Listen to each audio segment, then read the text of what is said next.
pridemo tam.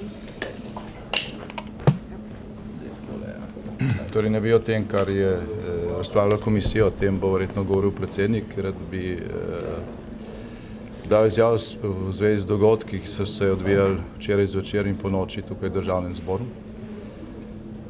Vi ste vsi včeraj poročali o izjavi vodstva slovenske policije, da policija oziroma NPU v zvezi s preiskavo na DUTB-ju ne išče oziroma ne želi zaseči strežnika Slovenske demokratske stranke ali celotne komunikacije osumljencev, ampak samo komunikacijo med njimi.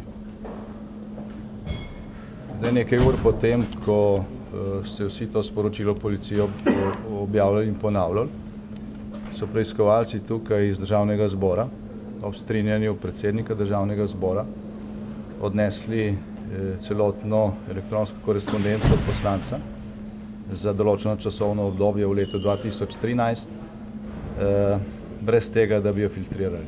Se pravi, celotno korespondenco, ki je on opravljal v 5 mesecih v letu 2013 preko strežnika Državnega zbora, med drugim tudi zapisnike sej poslanske skupine Slovenske demokratske stranke in vso ostalo pošto, ki je pač dobival preko tega strežnika. Slovenija ima velik problem. Ima vodstvo policije, ki mora skrbeti za našo varnost, ki laže o očitnih dejstvih. In to za nobeno državo ni dobro, ampak bi nas moralo vse skrbeti.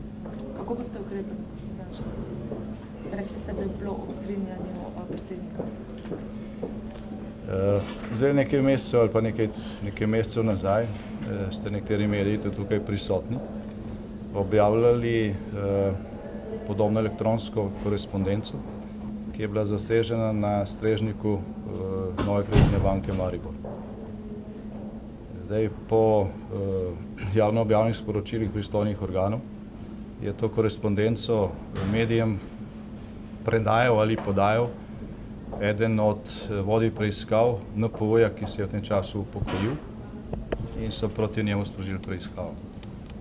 Nismo bili seznanjeni o tem, da so njegovi bivši kolegi izvedli kakšno hišno preiskavo pri njemu, ampak ti podatki so uradni. Torej, ne govorimo na pamet in mi te zlorabe, zdaj ko so to odnesli, ne moramo preprečiti. Če se je ponovilo, lahko je pa preprečite vi in teh stvari, ki so nezakonito pobrane z tega strežnika, ne objavljate. Še vsejen problem pa je tukaj pasivnost vodstva Državnega zbora, ki je to dopustilo. Izgovarjajo pa se v tem smislu, češ pri prejšnjih preiskavah so odnesli vse, celotno korespondenco določenega poslanca, računalnika, recimo gospoda Magajne, Jelinčiča, mislim, da tudi gospe Bratušek. Zdaj smo pa dosegli vsaj to, da niso odnesli vsega, ampak zgolj korespondenco v tistem časovnem obdobju, ampak celotno, nefiltrirano med osumljenci, tako kot smo to včeraj dosegli na sedežu Slovenske demokratske stranke, ampak celotno korespondenco enega poslanca za obdobje tistih 5 mesecev. Kako bo stranka SDS zdaj delovala v Državnem zboru danes, naprimer v Ženi na seji? Zdaj poteka seja poslanske skupine in tam se bomo dogovorili, mislim pa, da kakšnih ukrepov naprej ne bomo najavljali. Hvala. Hvala.